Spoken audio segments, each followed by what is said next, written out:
অধিকার, গণতান্ত্রিক অধিকার ভোটটা মানুষ প্রয়োগ করতে চায়। কিন্তু এর ভিতরে গতকাল রাত্রে অনেকগুলো অনাকাঙ্ক্ষিত ঘটনা ঘটেছে, যা আমরা বিভিন্ন নিউজ মাধ্যমে দেখেছি, এবং গাড়িতে বসে আমি নিউজ মাধ্যমে দেখছিলাম যে একই ধরনের ঘটনা অনেক জায়গায় ঘটছে কিছু রাজনৈতিক দল বা তাদের সদস্যদের দ্বারা। আমরা প্রত্যাশা করছি যে আইন শৃঙ্খলা বাহিনী তারা গত রাত্রেও চেষ্টা করেছেন, আজকেও নিশ্চয়ই তারা তাদের সেই চেষ্টা অব্যাহত রাখবেন, যাতে মানুষ, জনগণ একটি শান্তিপূর্ণ অবস্থায় তাদের ভোট প্রদান করতে পারেন। কারণ গত এক যুগেরও বেশি সময় ধরে মানুষ এই অধিকার থেকে বঞ্চিত ছিল। মানুষের মধ্যে অত্যন্ত উৎসাহ উদ্দীপনা আছে। আমি সকলকে আহ্বান করব, আসুন আমরা সকলে মিলে চেষ্টা করি মানুষ যাতে শান্তিপূর্ণভাবে, সুন্দরভাবে তাদের এই অধিকারটি প্রয়োগ করতে পারে, এবং আমরা সকলে মিলে একটি আমাদের প্রত্যাশিত সুন্দর বাংলাদেশ আমরা গড়ার উদ্যোগ গ্রহণ করতে পারি। তাহলে জয়ের ব্যাপারে আমরা আলহামদুলিল্লাহ আমরা কনফিডেন্ট, আমরা আশাবাদী জয়ের ব্যাপারে।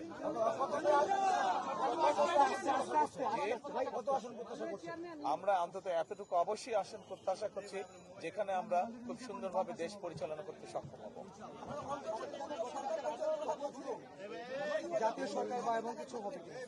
আমরা বলেছি যে আমরা যে সকল রাজনৈতিক দলকে একসাথে নিয়ে আমরা আন্দোলন সংগ্রাম করেছি, আমরা চাই আমরা কম বেশি সকলকে নিয়ে একসাথে দেশ পরিচালনা করতে।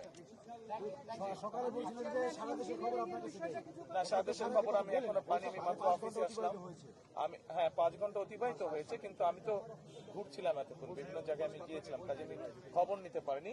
এরই ভিতরে আমি মোবাইলের মাধ্যমে যে বিভিন্ন আপনারা যারা সংবাদ মাধ্যম আছেন, আপনাদের বিভিন্ন খবরগুলো আমি দেখছিলাম। আপনাদের খবরই দেখলাম আমি যে বিভিন্ন জায়গায় এখনো কিছু অপ্রত্যাশিত ঘটনা ঘটছে।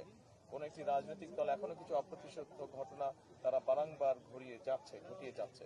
কাজে আমরা চাই না যে এসব ঘটনা ঘটুক।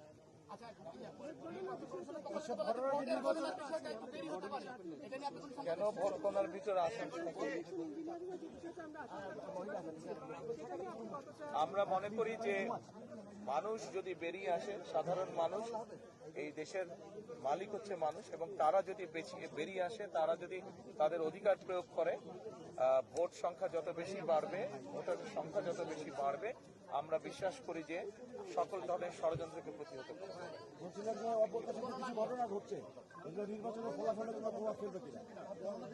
এগুলা নির্বাচনে যারা এইসব ঘটনা ঘটাচ্ছে তাদের প্রতি তো মানুষের বিরূপ ধারণা হবে বলে আমরা বিশ্বাস করি, কারণ ঘটনাগুলো তো ভালো না। তারা তো বিভিন্নভাবে বিভ্রান্ত করার বা অনৈতিক কাজ করার তারা চেষ্টা করছে, কাজে তাদের প্রতি নিশ্চয়ই মানুষের বিরূপ ধারণা হবে। ফল গণনা কেন দেরি হবে? দেরি হবার কোনো কারণ নেই। কেন দেরি হবে? আমরা সমগ্র দেশের মানুষ যেখানে একটি দ্রুত তারা যা ভোট দিয়ে এসছে তার ফল তারা দ্রুতই চাইবে। আমরা আশা করব যে নির্বাচন কমিশন চেষ্টা করবে যাতে দেশের মানুষ দ্রুত তার ভোট প্রদানের যে ফল সেটা তার শেষ মানুষকে।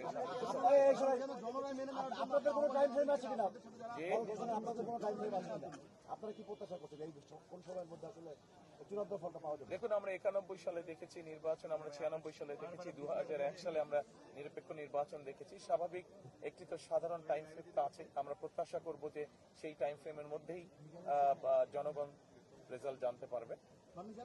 জনরায় মেনে নেওয়ার জন্য বাংলাদেশের সবচেয়ে প্রার্থী যে হেরে যায় বলে নির্বাচন সুষ্ঠু হয়নি। আপনার জায়গা থেকে আপনারা জনরায় মেনে নেবেন কিনা, এবং যারা হেরে যাবে তাদেরকে মেনে নেওয়ার জন্য আহ্বান জানাবেন? নির্বাচন যদি সুষ্ঠু, নির্বাচন যদি নিরপেক্ষ হয়, নির্বাচন যদি বিতর্কিতহীন হয়, তাহলে অবশ্যই কেন মেনে নেব না? সব দলই আমরা মেনে নেব, কিন্তু অবশ্যই একটি শর্ত আছে যে নির্বাচন নিরপেক্ষ হতে হবে, নির্বাচন শান্তিপূর্ণ হতে হবে। আমরা যেসব অনাকাঙ্ক্ষিত ঘটনা দেখছি, যেভাবে মানুষকে বিভ্রান্ত করার চেষ্টা হচ্ছে, সেই এরকম বিষয় তো অবশ্যই মেনে নেওয়া যাবে না, কেউই মেনে নেবে না। আমার কাছে মনে হচ্ছে যে ভোটার উপস্থিতি, আমি যতটুকু ঢাকা শহরে দেখেছি, আমার কাছে মনে হচ্ছে আলহামদুলিল্লাহ মানুষ অত্যন্ত উৎসাহ ভরে তার ভোট প্রয়োগ করতে যাচ্ছে। 17 বছর আপনার এই ভোটের দিনটার জন্য আপনার আন্দোলন করেছিলেন, আপনার হাজার হাজার নেতাকর্মী খুনের শিকার হয়েছেন। আজকের দিনটি কি আপনাদের সেই আন্দোলনের একটি সফলতা কিনা?